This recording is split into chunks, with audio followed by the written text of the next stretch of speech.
ഇത്രേ ഉള്ളൂ. നിങ്ങൾ കൂടുതലൊന്നും അന്വേഷിച്ചിറങ്ങണ്ട. നിങ്ങൾ ധ്യാനഗുരുക്കന്മാരുടെ പുറകെ പോയി സമയമൊന്നും കളയണ്ട. നിങ്ങളുടെ ഇടവക ശക്തിപ്പെടുത്താൻ, ആ മതില് പണിയാനാണ് നിന്നെ ദൈവം മാമോദീസ മുക്കി ആ പള്ളിയിലെ മെമ്പറാക്കിയത്. നീ അതങ്ങ് പണിയും. എങ്ങനെ പണിയുന്ന? മധ്യസ്ഥം പ്രാർത്ഥിച്ചോണം. ഒരു സമാന മനസ്സുള്ള ഒരു 7-8 എണ്ണത്തെ കൂട്ടുപിടിക്കണം. കൂട്ടുപിടിച്ചിട്ട് പള്ളിക്ക് വേണ്ടി മധ്യസ്ഥം പ്രാർത്ഥിക്കണം.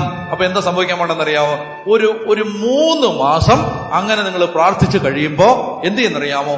ഒരച്ഛനെ, ആ രൂപതയിലുള്ള ഒരു അച്ഛനെ പരിശുദ്ധാത്മാവ് അഭിഷേകം ചെയ്യാൻ തുടങ്ങും.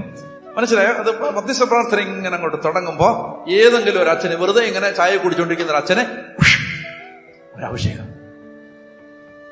എന്നിട്ട് ആ അച്ഛൻ അടുത്ത ട്രാൻസ്ഫറിന് നിങ്ങളുടെ പള്ളിയിലെ വികാരി അച്ഛനായിട്ട് എത്തും. അപ്പൊ അതേ വേറൊരു കോൺവെന്റ് ഒരു സിസ്റ്റർ ഇങ്ങനെ ചായ കുടിച്ചോണ്ടിരിക്കുമ്പോ ആ സിസ്റ്റർ നിങ്ങളുടെ പള്ളിയിലെ അടുത്തുള്ള കോൺവെന്റില് സിസ്റ്ററായിട്ട് എത്തും. അങ്ങനെ ഇരിക്കുന്ന സമയത്ത് നിങ്ങളുടെ ഇടവകയിലെ കുറച്ച് യൂത്ത് പോയി എവിടെങ്കിലും പോയി ധ്യാനം കൂടി ഒന്ന് തീ കത്തി തിരിച്ചു വരും.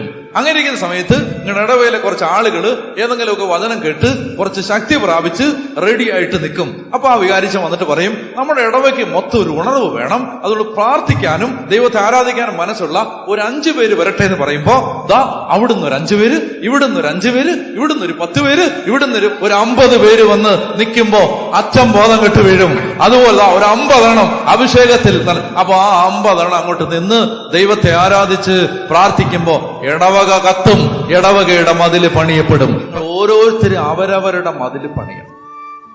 നിങ്ങളെ ഏൽപ്പിച്ചിരിക്കുന്ന സ്ഥലത്തെക്കുറിച്ച് ഒരു ബാധ്യത വേണം, ഭാരം വേണം. ദൈവം നിങ്ങളെ നോക്കുന്നുണ്ട് അല്ലെ?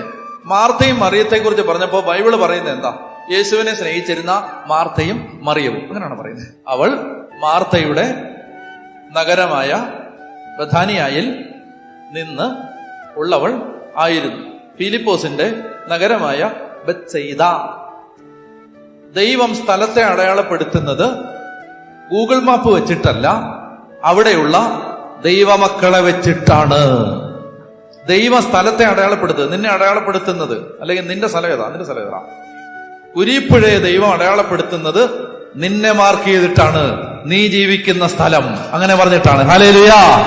മനസ്സിലാവുന്നുണ്ടോ? അപ്പൊ അതുകൊണ്ട് നമ്മൾ ഈ സ്ഥലത്തിന്റെ മേൽ, അപ്പൊ ഓരോരുത്തർക്കും നിങ്ങളുടെ ഇടവക, നിങ്ങളുടെ പള്ളി ശക്തിപ്പെടാൻ മധ്യസ്ഥം പ്രാർത്ഥിച്ചാണ്. അല്ല വാട്സാപ്പ് ഗ്രൂപ്പിൽ കുറ്റം പറഞ്ഞുകൊണ്ട് എഴുതിക്കൊണ്ടിരുന്നാൽ ഇടവക വളരുവോ?